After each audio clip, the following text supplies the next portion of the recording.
Hello, everyone. So, welcome to this Qualitist show. I hope you can hear me, see me well. Everything good. So, this is episode 4 of the show. Those of you who have been regular, thank you very much. In this series, on behalf of Kimpro Foundation, we speak to distinguished qualitists on their quality journey and their views on the present, which is the current of quality, and the future of quality. A very interesting series. In the previous 3 episodes, we have spoken to Dr. Parag Rindani, the now CEO of Wockhardt Hospitals, Suman Sood, Head of Business Excellence and Innovation at Titan, and Shailesh Godekar at Head of Quality, Global Quality at Marico. So all these episodes, of course, are available on my YouTube channel. My name is Anshuman Tiwari. Please have a look. It takes a lot of effort to bring all these episodes to all of you. A group of people, my colleagues, friends, we all try and bring this together to you so that we all can together, of course, learn. So if you do subscribe, it gives us more power, right? So that's a request I always place. Episodes, of course, are also available in podcast format, which is if you're driving or you like the audio kind, you can listen. And everything, all these details available on my website, managebetter.in, as well as Kimpro's website for this series, right? So this series we do with Kimpro. Some of you in the past 3 shows have inquired about how to become a qualitist, and that's an important one. That one of the purpose of this series is that you get inspired and you get interested in the word qualitist and try and become one, right? So of course, if you are in the quality profession, you would know about kimpro.com, Kimpro's website. So please visit kimpro.com. I will, during the show, leave some links so that you can go and check on the process of how to become a qualitist. Okay, so with that, we will get a little deeper into the show today, and you know, let me bring in my co-host for the day today, the founder of Deming Forum of India, Balaji Reddy. So, Balaji, welcome to the show. Namaste. Thank you once again. And so, the the pattern of the show, of course, Balaji, you very well know. We have one very distinguished qualitist with us today. I'll Yes. introduce in a minute and bring him into the stream. So let's do that. And but before that, uh, something about qualitist. The term was coined by Dr. J.M. Juran in his magnum opus, The World History or A World History of Quality, and eventually later on evangelized and embodied by Mr. Suresh Lula, founder of Kimpro. And like I said, there are more details on Kimpro's website. So back to the Anshuman, show. just a minute before you Sure. bring in Dr. Gupta. Just wanted Hmm. to take this opportunity. I think both of us have not had this opportunity to personally congratulate Dr. Parag Rindani on becoming CEO of Workheart after we interviewed him. So if he's watching this show, Dr. Parag, I think one of the few qualitists who has reached the CEO. So we're all very proud of you. Thank you very much. And I think we're now feeling even more proud that we spoke to you, when you were on your way there. So, Oh, right, I just wanted to, we'll take some credit for that, Balaji. I Right? know. Good, good things happen to people who speak to us. So, if anybody is in line for being on this show, see what happens, right? So with that, thanks, Balaji, for reminding me of that. We will Yeah, bring in Dr. Gupta in a minute. But of course, I just wanted to bring in this fact that quality and innovation have for years gone hand in hand. Quality is often perceived to be improvement oriented and maybe sometimes incremental improvement oriented, and innovation is understood more as radical improvement. So, incremental improvement, radical improvement may not always be true, but this is how many people perceive it. perceive. Yeah, they perceive it Yeah, that way. Correct. but the good thing is that together they can bring lasting change, right? So only radical Yeah. improvements doesn't bring lasting change, but sometimes incremental is also important. So, Oh, and yes. this is something that our guest today has understood over many years, and also runs a large consulting firm. So that's now the right moment to bring Dr. Gupta in. Yeah. Dr. Sunil Gupta. Hello. Namaskar. Namaskar, So, everybody. And thank you, No. Quimpro, and thank you upfront to two wonderful people here. And thank you for the positive start. I'm looking forward to cracking a big deal today. Thanks to you. Oh, great. I hope you give us some credit later on. Upfront. okay. Yeah. So, I think it is important now. Let me give a quick introduction. Those who've been in the field of quality and innovation know Dr. Gupta very well, but we always believe that a little introduction is important so that everybody kind of finds out more about people we love. So, Dr. Sunil Gupta, Sunil for many, Dr. Gupta for us, is the founder of Ideas, a professional services firm that adds value by bringing leading edge thinking and innovative approaches to complex business issues. He's a lifetime master trainer across all of Edward De Bono thinking methods, author of 7 books, 250 research papers. We struggle to put out one, and he has 250 research papers. And of course, he's worked extensively across public and private sector for over 40 countries.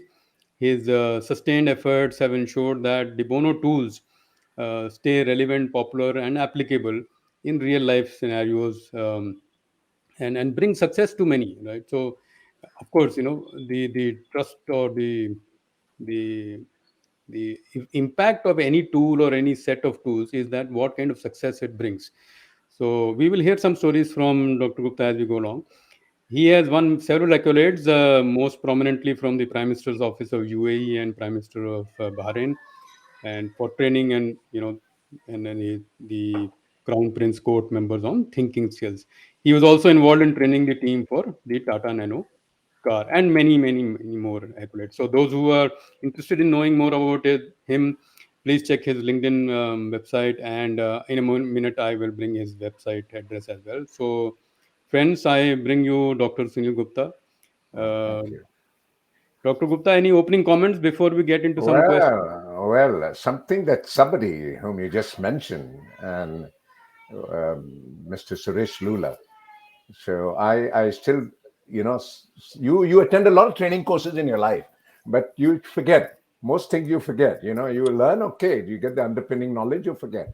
But I haven't forgotten 5 glorious days of my life, 1987, 1988, when I met this wonderful gentleman, and I did the first batch of Duran QIT, Quality Improvement Tools. And the 5 days was a wonderful, fascinating journey. Not only getting inducted into the quality tools, but actually practicing them, using them.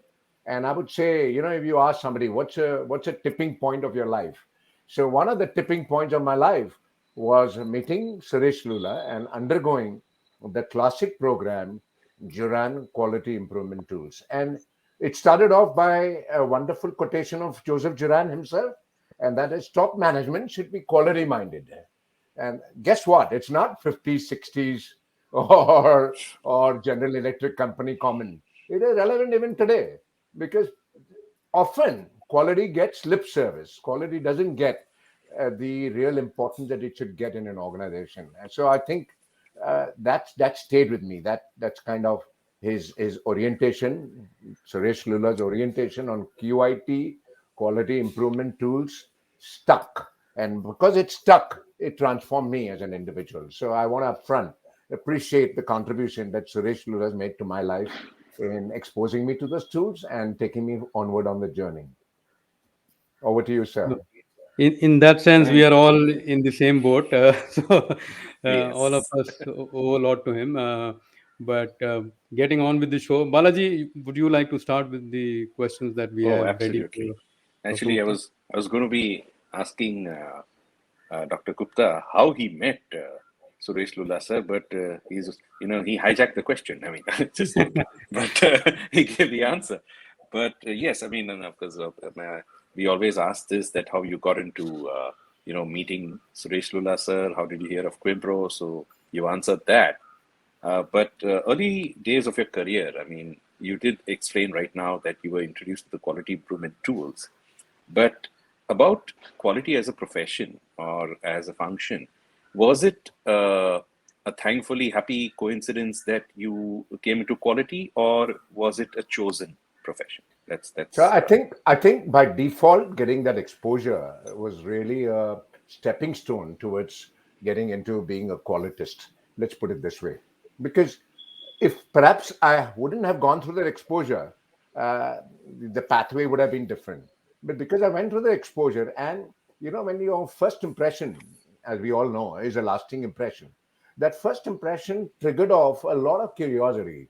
So that led me to go more deeper into the approach, into the body of knowledge, into what's out there, and and go along the journey to say, hey, how can I learn more about, because it's so fascinating. I mean, it was a wonderful, fascinating opportunity. And at that time, I worked for Colgate Palmolive, India. And Colgate was setting up new plants in India, an example in Aurangabad. And I could see actual practical application of some of the tools. So if we're talking of the quality improvement tools, I could see direct correlation to what is happening, example, in manufacturing or what is happening in marketing. And that started my journey. And then when I moved to the Middle East, immediately thereafter, and we started working with Suresh Lula sir. We also started, like I started adding more value. ISO 9000 became very hot in the Middle East because of Shell and BP, the two mega oil companies that drove ISO 9000. So got more deeper into things like ISO 9000, ISO 14000, HSE systems, and so on and so forth. So there was no looking back. And then big time into innovation, because then I met my real guru after Suresh Lula is Dr. Edward de Bono. And that transformed my entire thought process on this body of knowledge. Wow, we always have this, I mean, great admiration for Suresh Lula sir, because he interacted or he learned from Dr. Juran himself. So, wow, Anshuman, I think we're in very august company right now. I mean, Yeah. from Edward de Bono directly, I mean, you only see his Correct. name in books and, the six thinking hats, but here it is, Dr. Correct. Gupta. You're Right. Dr. Bono So for us. I was fortunate because, he quit his job at Harvard and he was looking at institutionalizing all of his, his tools, his methodologies. Yeah. And he knew, as a one man show, he couldn't continue. So he started saying, I'm going to look for people who can propagate my work. So when he started his consulting firm, the first thing he said is, I'm going to certify trainers. So I was so lucky, happy that I met him at the right time, because I met him when he was still a professor at the Harvard Business School. And he said, would you like to be my trainer? I said, of course. So it was a wonderful plunge, I would say 30 plus years ago, to quit my job and start working with Edward de Bono. So he trained me directly, and I played understudy to him. I shadowed him for a lot of training courses. So that's why my title today is a title that I share with just 5 other trainers in the world.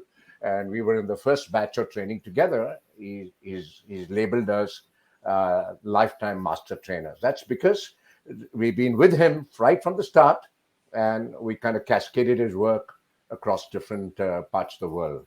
In India, we have over 300 trainers trained by us on his tools and methodologies. And these folks work for some of the best in class companies in India. Globally, I've trained over 515 trainers on different De Bono tools. So it could be 6 thinking hats, it could be lateral thinking, it could be 6 value medals, it could be power perception or problem solving tools. So the whole approach was, we want to train trainers so that in turn they can train more trainers, and we can then transform and make a difference in the world. That was his vision. A wonderful gentleman. He passed away, unfortunately, on 9th of June this year.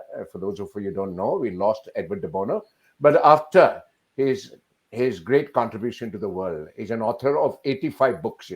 If you find 7 are too many, he's written 85 books, and all of them are classic in innovation, creativity, and some related to quality as well directly.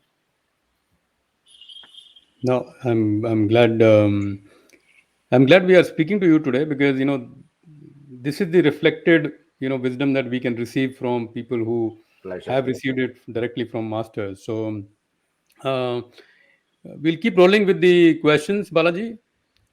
Yeah, sure. Yeah. Good. Okay. So I think the first one was more around how did you get into this and the stuff, that space, and that's important for us to know because I keep reminding our audience on both the shows that I do, this one and another show that I do, is that this is all the success we see today in people, in the stars and the people we speak to and the role models we speak to, is not overnight. They did not become what they are today by starting yesterday. There is a journey. Sometimes the journey is even 20, 30, 40 years journey, and they are still on that journey. So that's the message Balaji and I get from your quick summary of your career, Dr. Gupta. And thank you very much for sharing that, because that reinforces the belief that all of us have, that uh, all this takes time. So I'm still learning every day, sir. Every there you day go. there's something So new to learn. You there you can't go. say that you know it all. None of us is as smart as all of us. How's that? So we can learn from one another. I'm sure I can learn several tricks from both of you gentlemen up here. Oh, that's unlikely, but we'll try. So, um, I'm willing to so learn. that is usually the starting point, so we take that. So the second area we wanted to explore, sir, was more around this connection, if at all, between quality, creativity, and innovation. And I started the show with saying that quality is often perceived as, you know, improvement oriented, and innovation is generally perceived as radical improvement, or something totally dramatically changes this thing. And people do start believing that these are two different bodies of knowledge, and therefore, not connected and all. Many of us who have worked in this space, we know that you can move from one to another, and there may not be as much difference as people want out to make. So we were very keen, Balaji and I, that what would be your views on quality, creativity, and innovation? How are they connected, if at all? Brilliant, brilliant question, sir. So again, my guru, my master, my mentor, Edward de Bono, he had the foresight when he saw there's a big hype about the quality movement. In the mid 80s, there was a big hype at that time. Everybody talking quality, everybody talking ISO 9000, and the two mega oil companies driving quality, whether you like it or not. They needed everybody to be ISO 9000 certified. Then only they would deal with you. So he wrote a great position paper at Harvard. And if you get a hold of it, it's wonderful. As a qualitist, you should read that paper. That paper, research paper by Edward de Bono, was a seminal work on this particular issue that you raised. His paper was titled Quality is Not Enough. And he started off with a wonderful example. And that would perhaps give you the answer to what you're looking for. He said, hot water is essential for soup, but hot water by itself cannot be soup. So that's where he positioned. He said, quality is like hot water, but you need that. You can't have cold soup. You need hot water. But hot water by itself is not soup. So what do you need? You need some ingredients. Those ingredients, vital ingredients, are creativity and innovation ingredients. So you can't really separate the two. You have to marry the two. And as a rejoinder to that wonderful article was a great research paper written by Dr. Theodore Levitt at the Harvard Business School as well, where he said creativity is not enough. So both supporting this point of view, what is that? That it's a marriage between the two. You need quality, but we just don't need the fuss of quality. You need innovation as well. You need creative thinking as well. You just don't need creative thinking. You need systems in place as well. You need the quality mindset as well at all levels. So misconceptions proved by, or misconception dispelled, let's put it this way, misconception dispelled with these two research papers. So what does the first research paper say? It says quality is not enough. If you just harp on quality systems, I'm using quality improvement tools, I'm just fixing problems, that's not enough. So what did Edward de Bono say? Don't wait to fix a problem, preempt a problem. Why you're in the reactive mindset? So QIT tools, for example, will come when there is a deviation from from a Six Sigma standpoint. There is a deviation. There is a business mm, pain. Something's going wrong. Then everybody's waking up. Oh, let's use Pareto to see root cause analysis. All right. Why do you want to have this kind of a mindset? Why can't you prevent a problem from happening? And that's where he's saying you need other ingredients as well. You need creative thinking tools. Let's say you need surrepetition. That's a term he invented, and he wrote a wonderful book on this. It's a great book to read to understand how you can make added value or a differentiator in whatever you do. So you have to look at up the value chain. Don't wait. Don't be reactive. So most of us are reactive. We can't get enough raw material. Let's say I'm a steel company. I'm saying, oh, there's iron ore not helping me get the best quality steel. So how can I get better quality iron ore? Now it is a problem that you're looking at a solution for. If there is no problem, there's no need of a quality improvement tool. But not Edwards' mindset and not Theodore Levitt as well as a great thinker. What did they say? They say we'll need at some stage or some phases both of these in sync. So if there is no problem, doesn't mean I'm not going to think. I'm still going to think. I'm already good. How can I be better? So Edward de Bono, he's a master, or rather, he's a wordsmith, I would call him. He's a master inventor of words. He's invented over 200 words in the English language. The first one, of course, being lateral thinking. And more recently, he invented a phrase, EBNE. That should tell you the marrying between these two concepts of quality and innovation. EBNE stands for excellent but not enough. How's that? EBNE, EBNE. Excellent but not enough. And W. Edwards Deming would be happy as well to listen to that, because that's what he said. Do PDCA. absolutely. Excellent, but not enough. You've done a great job, but doesn't mean you stop now. Okay, now these quality systems are all stable. My processes are stable. Parvailla. Balaji, parvailla. You picked that up. No. My systems are stable. How can I go to raising the bar? That's where creativity fits in. Got it? I hope I kind of gave you good insight into these two terms and methodology. Oh, of course, of Also, course. it's again a misconception that innovation has to be always radical. And this is proved with design thinking as a concept now, because design thinking based on a lot of tools and, it's a potpourri of a lot of processes. So one of the key ingredients in design thinking, which they used, which Hasso Glasner used, plus they use at the Stanford School of Design, is Dolbin's research. I don't know how many of you are familiar. Dolbin is an offshoot company of Deloitte, and they did research on types of innovation. Because the misconception is, the innovation must be on the factory floor. I am producing a taffy tractor, so tractor innovation should be in the floor only, or I should be in the Tata Motors in the plant only in Pimpri Chinchwad. So misconception. It's wrong to say all of that today in today's context, because Dolbin's research shows there are 10 types of innovation that can happen. And all of these could be incremental or fundamental. Example, there could be finance innovation. There could be business model innovation. There could be product innovation. There could be service innovation. So why are we only thinking innovation must be something big? It could be a smaller innovation. Let's say Swiggy Genie in India. Swiggy Genie is not fundamental innovation.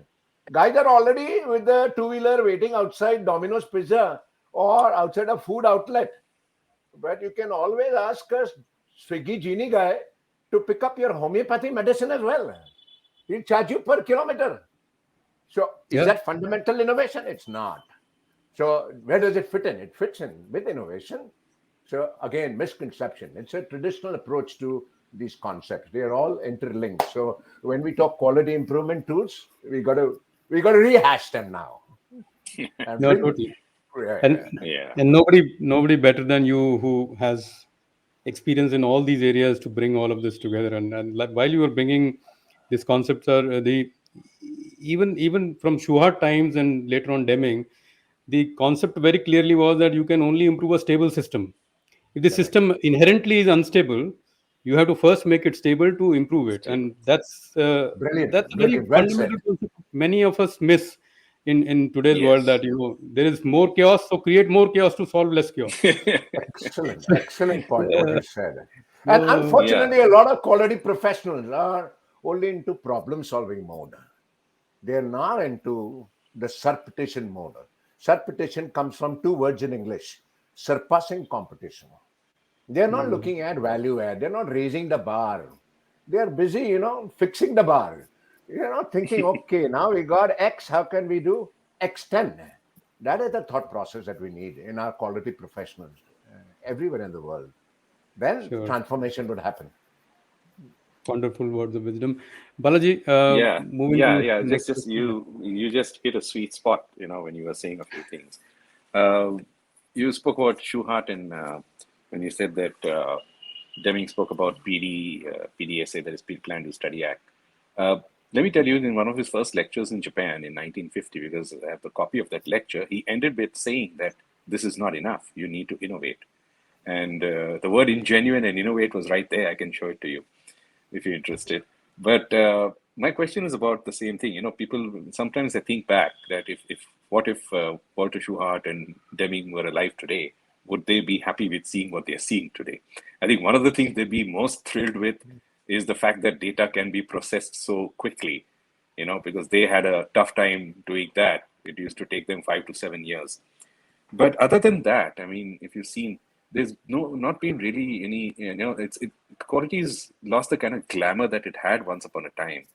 So would you like to comment on that? I mean, we over here are trying our best to bring all of that. See, for us, it's not something that we want, but out in the market, people are that so-called aura around it has kind of diminished. So what do you think would be the reasons, A, and do we need to do anything absolutely special to bring that back? First of all, do you agree with this? Excellent. And if yes, what do we I need to do? I I 100% agree with you on this. And my take on this is that a lot of things have not gone the quality way.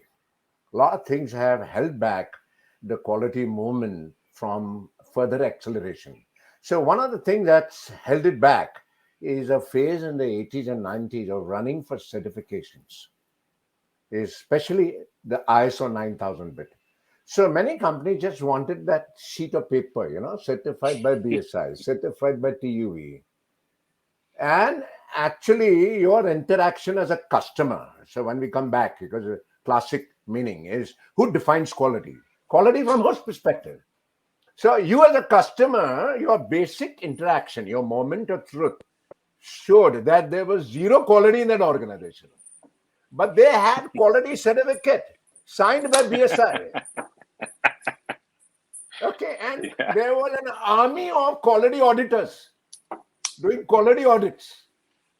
I'm sure you find it very familiar of the phases that we've gone through. So I would say that gave this negative thing or the stigma attached to quality, that quality is just a formality. It's a good to have thing, it's a good to show off thing, at the company's entrance or at every prominent location at the reception, we should put our TU certificate, our BSI certificate that we are ISO 9000 certified. That's enough. But I think that took us back. That took us back by not only the negativity associated with it, but the tangibles were missing. How's that? Quality professionals were not in a position to show tangibles. So the real proof of the pudding of any initiative is sustainability. Remember that. Whether it is innovation, whether it is creativity, it should not be a flavor of the month. It should be sustainable. So real challenge is sustainability. So then came old wine, new bottle, Six Sigma. Everybody said Six Sigma. Let's go Six Sigma. Okay. But you know what's happened to Six Sigma as well? Everybody wanted green belt, black belt, and many factories mushroomed, giving you green belt in 2 hours, black belt in 4 hours. Okay, as long as you're willing to pay the price. Who cares where you got the black belt from? And what kind of a project have you done?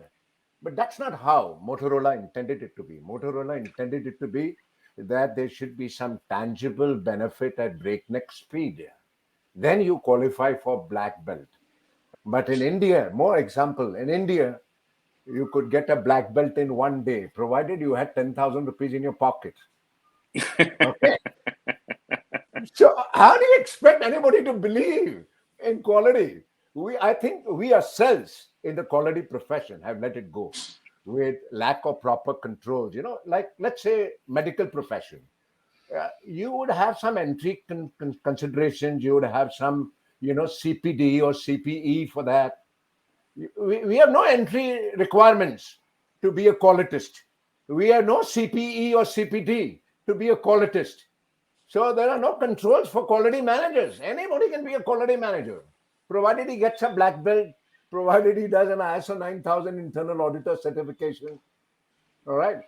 But I think time for us to reflect on our profession, if we really call it a profession, because any profession would have some guidelines, would have some parameters, would have some CP, continuous professional education or development units.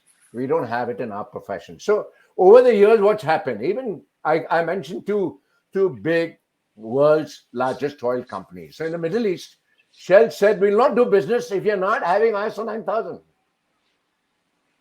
At the tender stage, you have to submit your ISO 9000 certificate. You may be producing junk as long as you have ISO 9000. You may be garbage, ISO 9000.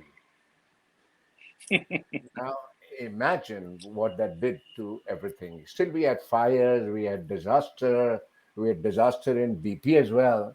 We had oil leaks in different platforms. We had man-made calamities from these companies as well.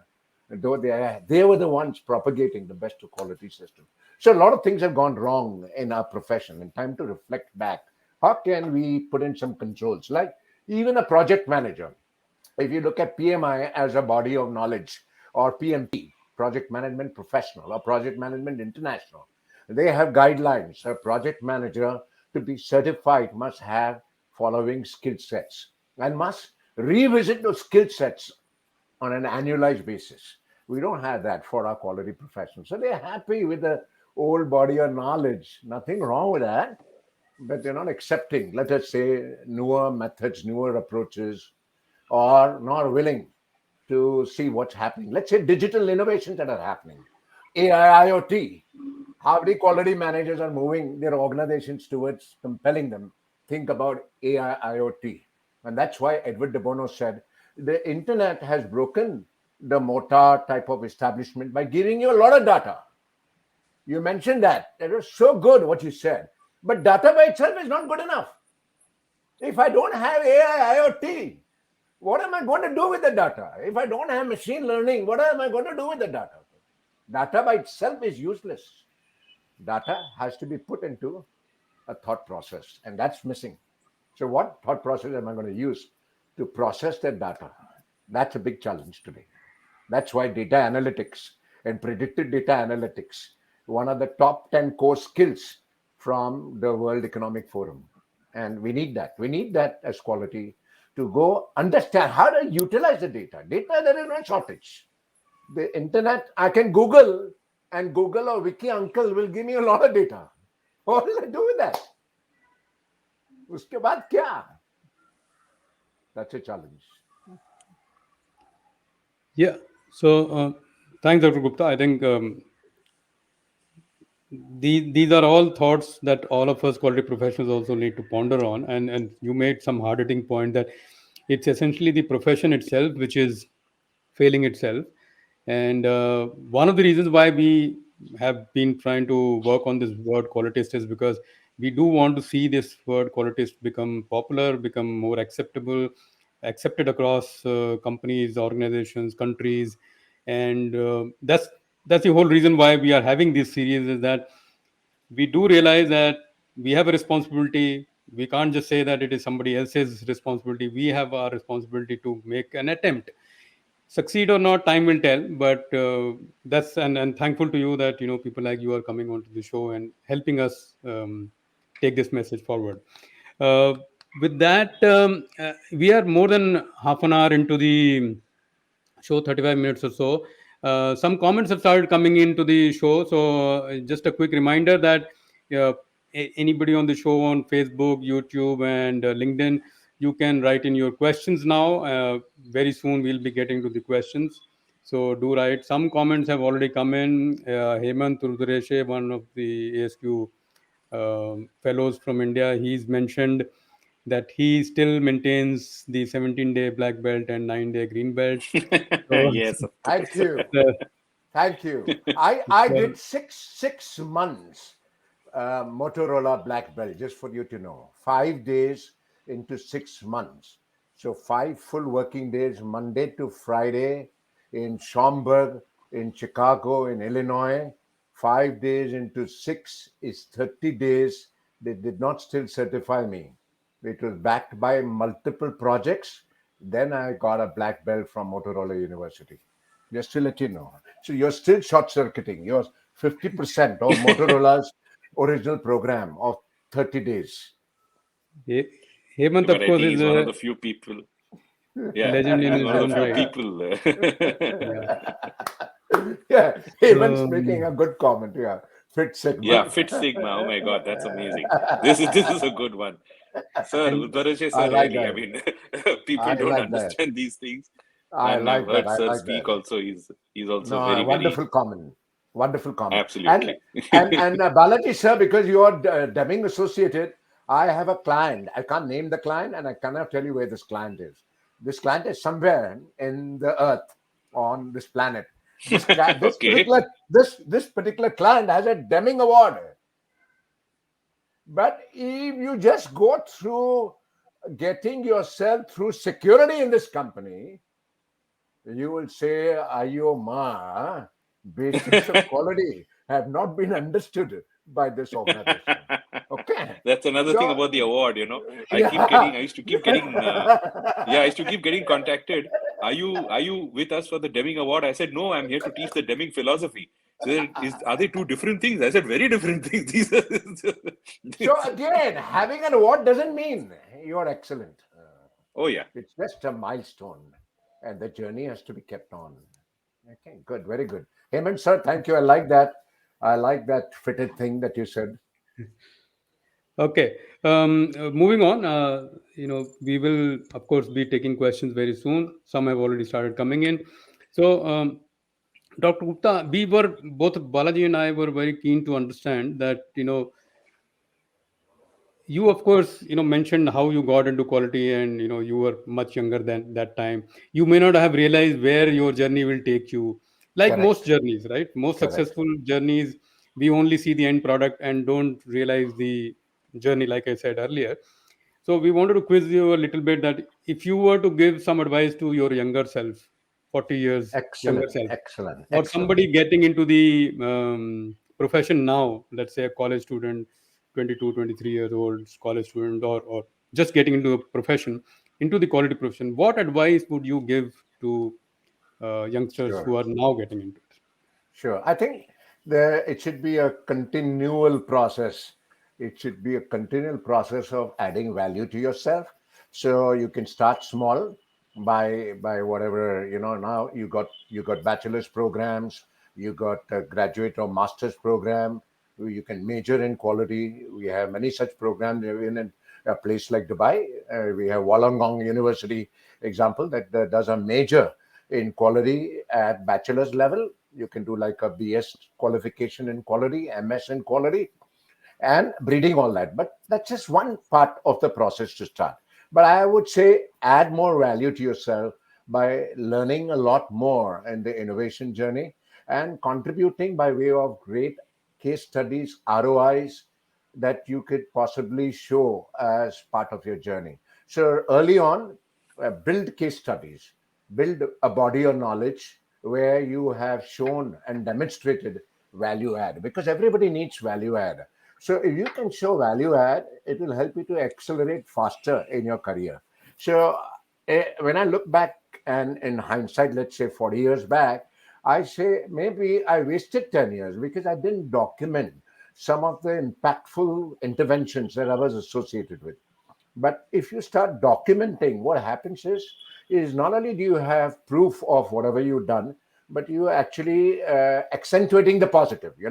It becomes a talking story for you, because storytelling very important. So it's good for you to talk about a story. So example, if I can document my story of how kurkure was thought of as a qualitist, as an intervention that we did with the Pepsi Cola in India, and it would have been wonderful. But I missed the bus at that time, because 30 years ago, when Pepsi Cola set up the plant in India, we never documented that story of how, from wastages in the plant of the chips, came the story of Kurkure. So, example, if all this is documented, and it helps you to not only showcase, demonstrate, show value add, it then shows not just value add to you as an individual, to the organization, and gets better commitment from the powers that be. Whoever is in leadership can see, yeah, you made a big difference, and results are visible in terms of the bottom line or top line of the organization. So document things as you move along of your contribution. Whatever you're doing, document that, and build value. Is go on a continual journey of professional development. Don't stop with just a grad degree, or just doing some diploma or something, or just doing your green belt, black belt. But see, what else can I do that can add more value into whatever you do? That's my advice. Yeah, I think the lesson we learn, of course, from this is that keep learning, but keep applying as well. Some of the and I can now, I'm at that age where people can reach out to me for advice, good or bad. But I do tell people that learning is all good, but if you don't apply it within 2 weeks, 4 weeks, 6 months, you it is only a piece of paper. uh, so and you rightly said that while you were applying, initially you probably did not realize the value of keeping some kind of record of it, if not record, at least a case study of it. But the lesson you've learned is over the years is that we should be able to keep, so that we can keep look Yes. back and learn again. You said such a brilliant point. Just as a rejoinder, we work with Edison's organization in America, and Thomas Edison, as you know, is a great inventor. But when he passed away, his son found in his garage 4,000 notebooks full of notes. 4,000 notebooks. Edison would make notes. Every invention, he would make notes. What worked, he would make notes. What didn't work, he would make notes. And that was the real secret of the largest number of inventions from this gentleman. Okay. So I think we all need to make notes, but we don't. We don't. Yeah, We need that. Excellent, sir. Well said. You said it right. Thank- yeah. so No, wow. I mean, this is, I don't know what to say. It's just, one one layer after another is just opening up, and it's amazing.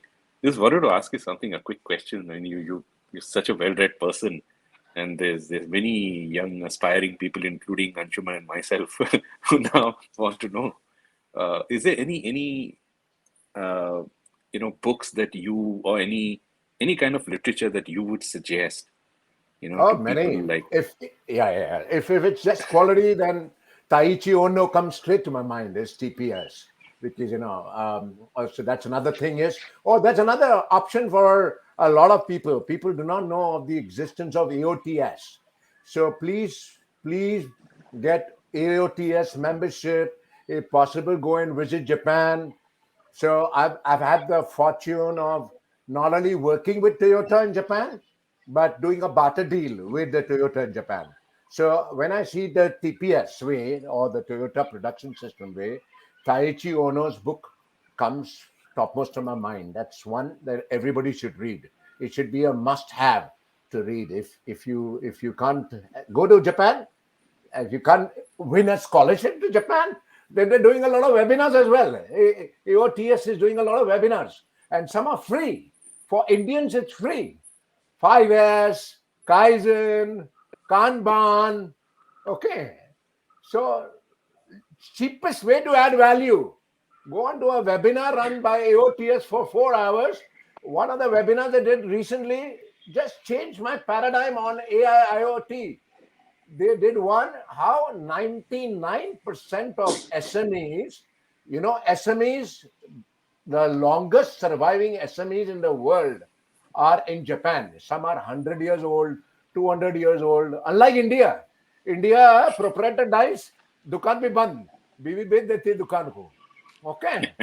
So 100 years mean 4 generations, 5 generations, the SMEs are on. And 99% of the SMEs in Japan have already adopted AI IoT. How's that? Because A, there is no labor available, like unlike India. B is from really the customer's point of view. Keep the customer in mind. Quality from whose mind? Customer's mind. How to make things easier? Let's say bakery. One man bakery, earlier he had to put a price sticker, he had to put an identifier. Now AI IoT. You bring the cake directly on the counter. The owner himself is at the checkout. He puts it on the machine. There is one camera. Camera sees the picture of the cake. Already SKUs pulled up. SKUs pulled up. That's innovation for you. Okay. And the picture is linked to the product. The price in yen flashes up. Customer pays. Salam alaikum. Transaction over. How's that? No need shopping stuff. Blah blah blah. Can we make our organization start thinking this way? So go to AOTS. I would recommend AOTS.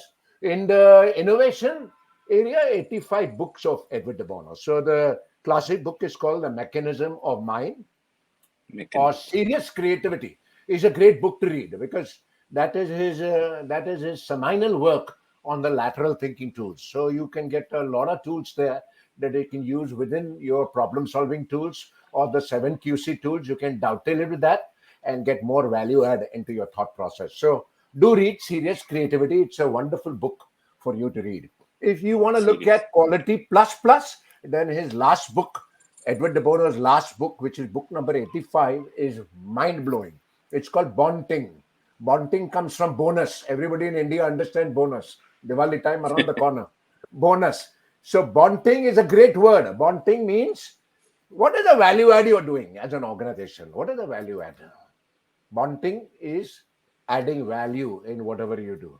So as an example, you are in a restaurant business, added value could be how could you redesign your restaurant table to have, let us say, mobile phone charger built into the table. Why?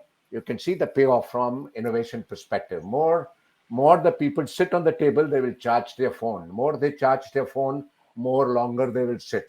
More longer they will sit, they will order one more Kingfisher Ultra. More they will eat. Look at upselling, cross-selling that's possible by putting in some value add on a simple thing like a table of a restaurant. Okay. So lot of opportunities for you to look at the body of knowledge and great breakthrough books available. And of course, I like Philip Crosby as well. Quality Without Tears is one of my all-time favorites. Yeah, you don't need to really sweat it out for quality. Quality is simple, but the mindset needed. That's a problem. Mindset is an issue. Yeah. So I'm just looking at the question comment feed. Quite a few questions, or rather comments as well. Sridhar has mentioned a little bit about traditional quality professional responsibilities are outdated. Correct. Yes, of course. I agree. Sridhar, you answer the question only. He's Yeah. right. So And I latest think trend should be going into other domains, like not just into quality, but looking at having interface with the CSAT scores, CRM systems. That's where you can go up the value chain rather than simply look at, the tunnel vision of the traditional approach to quality. You can say, how can you have the business angle as well? Okay, Rajesh says he likes Edney. Yeah, it's a great word invented by Edward de Bono. So try to see how you can add more things in your portfolio, like customer satisfaction, CRM systems, process excellence. So go beyond the quality domain. These are all going beyond the quality domain. Get involved with R&D. Nothing stops you to get involved with R&D. You don't have to be a subject matter expert to get involved with R&D. So whatever is your domain expertise, go out of your domain expertise. Get out of your comfort zone.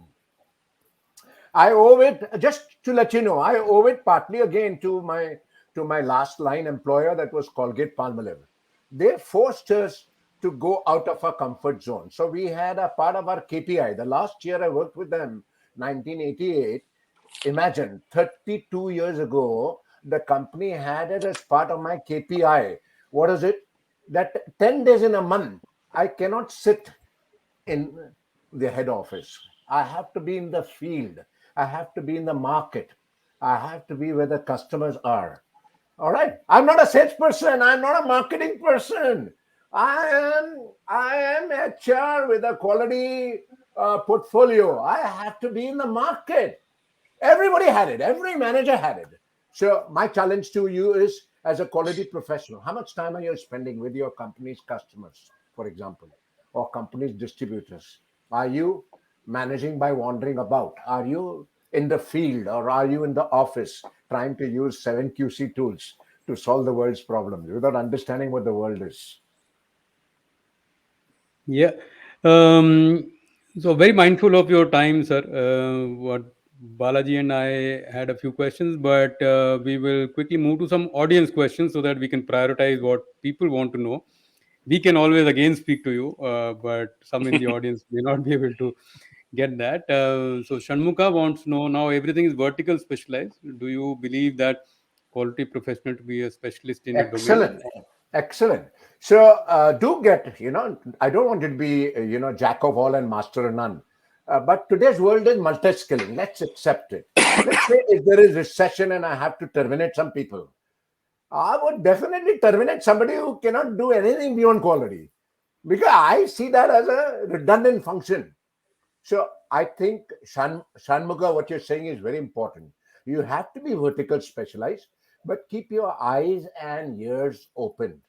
Meaning, be observant, be mindful, have mindfulness in your approach, and learn and observe other functions. Nothing stops you to get skill set and expertise in other domains as well.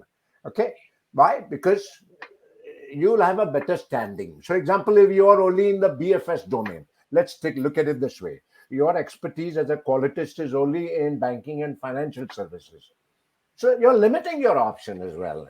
Why not look at possibly getting unrelated, get into retail and see how quality in the retail area. That helps you to grow as well. That helps you to have perhaps some best practices from retail. The West would call it a sabbatical. How about inter-vertical sabbatical for you to take? Because you can bring some best practices from retail and bring it into BFS. Unthinkable, but thinkable. So when Dubai thought of a local bank called Dubai Bank, the ruler of Dubai, just as a case study for you, he's a wonderful visionary thinker, Sheikh Mohammed. And he told the entire team, including the head of quality of the bank, he came from Citibank, and he told them, I want you to think of the bank not as a bank. I want none of you to think of the bank as a bank. Whatever your subject matter expertise you have on the bank, forget it. Think of the bank like a five-star hotel. All were confused. I was in that meeting. All were confused. Sir, how can, as a bank, we think? They can't challenge him, but the confusion was writ large. And then Sheikh Mohammed said, how at a five-star hotel you go, there is concierge, there is a bell desk, somebody welcomes you, there is a front desk, you go to the reception, they will have your everything ready there, blah blah blah. You get a locker in your own room. You don't get the hotel to operate your locker. You put the code of your choice. Don't you folks do that in a hotel? What stops you from running your bank as a hotel? Okay, so today's world is this, sir. Today you have to see there are best practices everywhere. Shanmuga, I hope I've given you the answer. Yeah, I'm sure. I'll take one last question and then we will have to wrap up the show. Balaji, I might ask you for a summary if there is enough time, because we do want to release Dr. Gupta on time.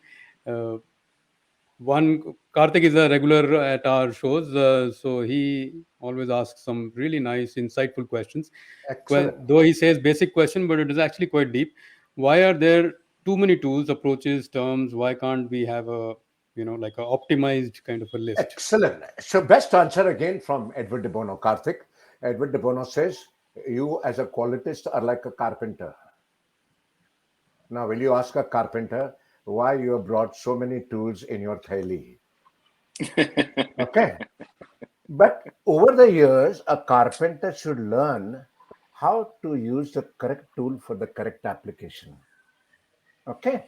So, as a good qualitist, you should know just because I have 7 QC tools, I have innovation tools, I have brainstorming, I shouldn't be using everything everywhere just to show off, I am a wonderful carpenter. I've come here to fix glass in your house, but I will use hammer also.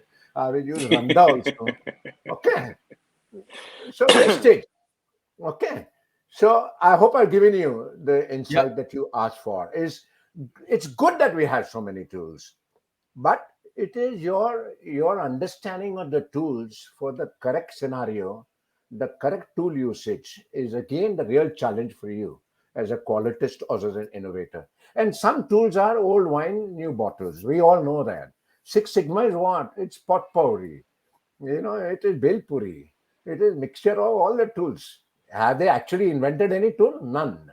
If I look at design thinking, all the tools in some form or the other are already there in our creative thinking approach. All that they did was put 5 steps. Empathize. Okay, everybody say, oh, empathy map. Wonderful tool. Okay. But who spoke first? Empathy? The quality gurus will tell you. Deming spoke empathy, customer, everything should be customer. Durant spoke that. So then they say, oh, design thinking. We want design thinking. Okay. We don't want anything else. Your call. Whether you call it design thinking, you call it simple intervention, but I think you're right. There are too many tools. It's good that there are so many tools. Why? Because otherwise the accusation will be, oh, it is the same old boring. Yeah. So Jyoti has a comment, quite a few other comments as well. I'm skipping some. My apologies to people who are enthusiastically, uh, you know, putting in comment. But Jyoti, of course, says that, or maybe a set of different tools can be used. Well said, Jyoti. Correct. Thank you.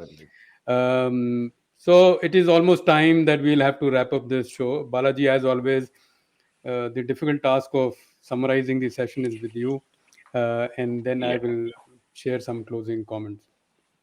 absolutely. I think it was an absolute pleasure when we first heard that we had to interview, at least when I heard Dr. Gupta, and then we both I think Anshuman and myself thought, we're going to be talking to someone. Of course, we know you through Suresh Lulla, sir.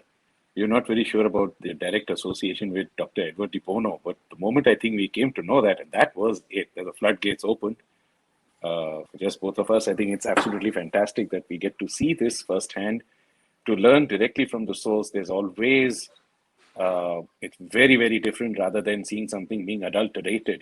People tend to adulterate things as they go. The game of what we call as the telephone game. I don't want to use the other term because we are living in a different world today.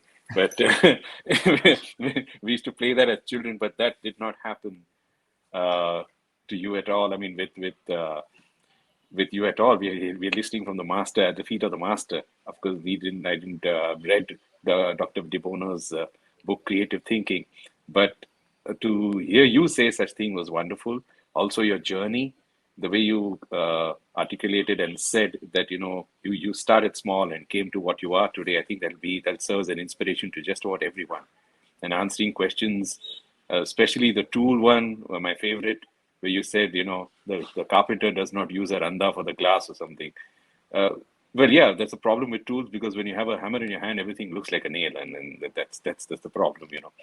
But thank you very much. I think the question about innovation, quality, they're not mutually exclusive at all, and you brought that out. You just told us, you reminded us about a lot of things that we need to go back and reflect on. Are we really doing much for the profession? Also, your input about, for me personally, and I'm sure many of you here, AOTS definitely. I think I think I'm going to log in right now and look at AOTS. I mean, it reminded me personally because my father also did a certification from AOTS in 1964 in Japan. He Oh, was there, wow. so that was a good memory for me. And by the way, he didn't get his certificate till after he spent 1 year in the company here. So they gave him a provisional document, but they said only after your company gives us a feedback that you contributed, we'll give you a certificate. So thank you very much for everything. Anshuman, over to you. Yeah. So right on time. One key important parameter of quality is always timeliness. So if we can't Yes. start and end on time, we can't call ourselves qualities. So we'll release you, Dr. Gupta. Thank you But so very much. quickly, our pleasure, Thank sir. you. Totally. On behalf of Kimpro, Mr. Suresh Lula and the entire team, I wanted to thank everybody who was able to join the call today. The recordings of this will be available on the page shows on both YouTube and LinkedIn, as well as Facebook as well. And in a few days from now, audio version, slightly edited audio version, because people like a little crisper, shorter format audio version. So the show is about an hour, maybe about half an hour of the content will be available in an audio version, available on Spotify and all other channels. Links and other details will be all available. If you can't find the link, search by my name and Manage Better. You will find um, the links. So with that, we would end the show. Those of you, of course, once again, a reminder, are interested in the word qualitist, please visit Kimpro's website, kimpro.com, qimpro.com, and I will bring it up on the screen as well. There is kimpro.org as well, which is about Kimpro Foundation, under which all this work is being done right now. And quick reminder about the next show. Next show under I will be hosting myself on 13th, which is 2 weeks from now. Everybody now these days is into executive coaching. But what is executive coaching? The why and what of executive coaching? We will be speaking to a board member of the International Coaching Federation, and I will reveal and share more details later on. As always, 11 a.m. 2 Saturdays from now. Thank you very much. With that, we Thank will you. let Thank you, everybody go. Balaji. Thank you, Anshuman. And Thanks a thank you, lot, Thank sir. you, Thank Doc. Kimpro. you. Good luck. Good Bye-bye. luck. Wonderful. All the best, everybody. All the best. Thank you. All the best.